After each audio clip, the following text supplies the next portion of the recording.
Bonjour à tous, bienvenue sur le Ballon Français. Donc, on est une chaîne spécialisée sur la Ligue 1. On propose à la fois des analyses, des actualités. On regarde que ce soit les institutions, les éléments donc sur l'arbitrage. Et puis surtout, on a un projet qui s'appelle La Croustillante, qui permet de sélectionner des meilleurs matchs à regarder pour ne pas s'ennuyer donc en Ligue 1. Et de la base, sur cette base-là, en fait, de ce travail qui est fait, n'hésitez pas à regarder les vidéos. On propose donc d'autres documents, et notamment là, je vais vous présenter le Data Focus Club journée 16. Comme on est en vacances, on prend un petit peu de temps pour présenter donc ce document-là. Ce document, en fait, c'est vraiment un focus statistique sur les clubs. Donc, notamment, on a un premier aspect qui est la note globale, donc sur 5 dimensions. On est toujours sur ces 5 dimensions, à la fois le niveau donc du coach, de l'équipe, de la dynamique enfin la capacité du club ou à l'équipe tout simplement à gagner des matchs, son classement donc sur le tableau de la Ligue 1. Et puis ensuite, la dimension émotionnelle, ben ça nous donne une note qui est sur 20. Et en fait, ça permet de lisser tout simplement l'intérêt que l'on pourrait avoir sur certains clubs. Et on voit évidemment le Paris Saint-Germain qui est à 15, mais juste en dessous, on a Lille et l'Olympique de Marseille qui est à 14. Puis ensuite, on a l'OGC Nice à 12. On a l'AS Monaco à 13, qui est au même niveau que RC Lens. Et puis ensuite, on a plusieurs clubs qui, quand même, voilà, ça reste plutôt logique, on va dire, que ce soit Saint-Étienne, Angers, Le Havre, Montpellier, qui sont à 4 sur 20 et 6 sur 20 pour Montpellier. Donc, là, ce qui est plutôt intéressant, c'est que Montpellier est mieux positionné que les autres clubs. C'est peut-être sur cette base-là, même s'il n'y a pas que ces éléments-là, qui font que on considérait que Montpellier va pouvoir se maintenir donc sur cette année. On a l'évolution de la note des clubs. On a eu donc un niveau global avec un gros môle entre tous les clubs. On a quand même le Paris Saint-Germain qui avait décroché vraiment, qui était bien au-dessus des autres clubs. Puis il s'est remis en fait dans le môle en passant de quasiment 18 sur 20 à 15 sur 20.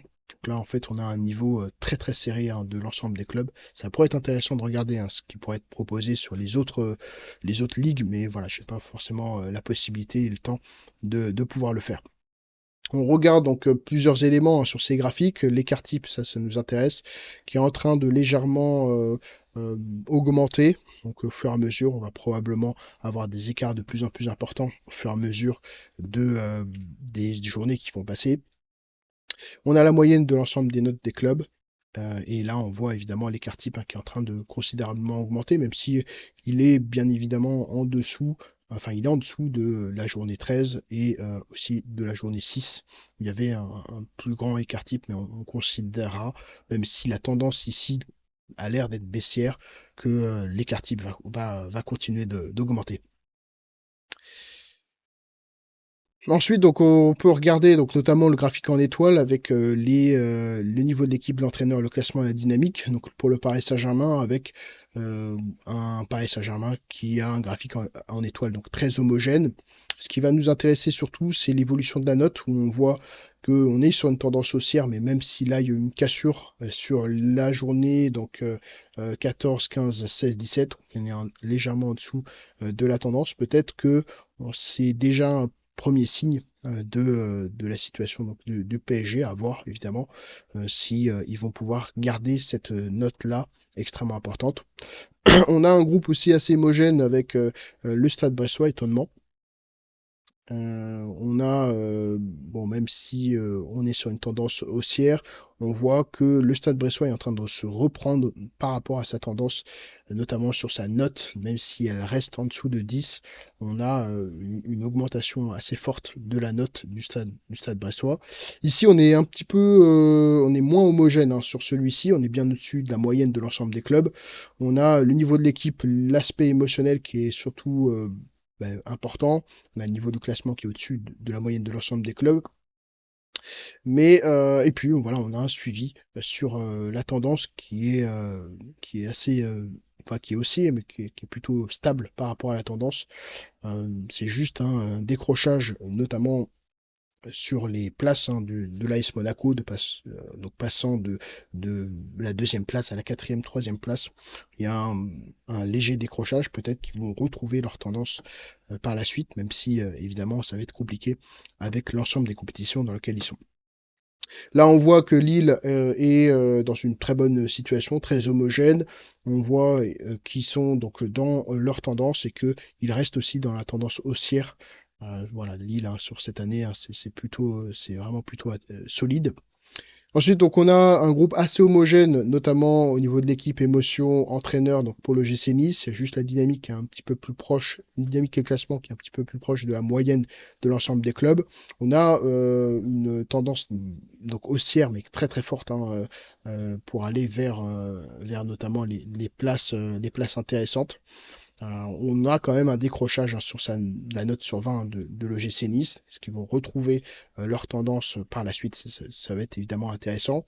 Là, on est sur un graphique en étoile assez hétérogène avec le niveau de l'équipe, l'entraîneur et la dynamique qui est évidemment intéressant, très intéressant pour le RC Lens. Ils suivent leur tendance, même s'ils sont un petit peu en dessous de leur tendance, mais par contre, sur la note du RC Lens, on est vraiment dans la tendance de la note, donc ça c'est plutôt intéressant, donc ils sont plutôt solides sur le RC Lens. Là, on est sur un groupe qui est en dessous donc assez hétérogène, en dessous de la moyenne de l'ensemble des clubs, avec un décrochage hein, sur le classement, on a pu le voir sur le stade de Reims. On a un décrochage aussi, évidemment, sur la note du stade de Reims. Groupe homogène pour Marseille, avec une situation assez stable, évidemment, puisqu'ils sont restés dans le podium. Ils ont surtout moins de compétitions à jouer, donc on a une vraie stabilité, à part un tout petit décrochage sur la dernière journée, mais globalement une vraie stabilité de la part de ce club. Pour le stade de Rennais, donc on voit qu'ils sont légèrement en dessous de leur tendance, ils sont très hétérogènes, et là ils sont en train de monter, de casser entre guillemets à la hausse. Donc ça va peut-être donner des choses intéressantes pour le stade rennais. Là, une tendance hein, évidemment très haussière hein, pour l'Olympique lyonnais, capacité de faire le podium, assez hétérogène, hein, notamment sur le niveau de l'entraîneur. Étrangement, bon, même s'il reste au-dessus, en dessous de la moyenne, hein, étrangement, mais il y a plusieurs aspects qu'il faut prendre en compte hein, sur le niveau de l'entraîneur. Une cassure donc à la baisse, notamment sur leur note. Donc on verra ce que ça va donner pour la suite, mais bon, ça reste assez solide. Hein. Très hétérogène aussi pour Toulouse un petit peu en dessous, enfin ils superforment donc leur tendance et on est sur la tendance de la note hein, pour Toulouse. Pour Strasbourg, hein, c'est beaucoup plus compliqué, notamment au niveau du classement et de la dynamique. L'équipe est assez forte, notamment le fait de se positionner sur les jeunes, tendance baissière assez forte et on est un petit peu en dessous de la note par rapport à la tendance. Très hétérogène évidemment aussi pour Montpellier, on voit qu'on est en train de revenir tranquillement vers une situation voilà, voilà pour revenir sur une tendance haussière, même si on est depuis le dernier, hein, depuis pas mal de temps, notamment depuis la journée quasiment 8 ou 9, on est le dernier hein, chez Montpellier. Il n'y a pas de changement majeur hein, sur la tendance au niveau de la note. Très petit aussi pour le Havre. Tendance évidemment baissière. On voit aussi ici qu'on est en dessous de la tendance pour le Havre. Ça reste assez enfin ça reste assez homogène plutôt, à part sur la dynamique et le classement pour Nantes. On voit qu'on est sur une tendance baissière et on va peut-être retrouver une meilleure tendance au niveau de la note pour Nantes. Ensuite, donc on a hétérogène pour la JOCR. On est sur une tendance haussière par contre sur le classement et une tendance haussière, même si on est légèrement en baisse sur la note de Havre. Et là, pareil, petite moyenne, hein, on voit très hétérogène, légèrement haussier, sauf sur la note où on voit qu'on est en dessous de la tendance. Donc là, pour Langeais, SCO, et puis enfin, on a l'ASSE, donc très hétérogène évidemment. C'est plutôt la partie émotionnelle qui superforme les autres aspects. On est donc 16e, et puis une tendance baissière assez forte avec un décrochage pour la JOCR. Donc merci à vous d'avoir regardé cette vidéo. N'hésitez pas à liker, à vous abonner pour en savoir plus sur ces documents. Merci.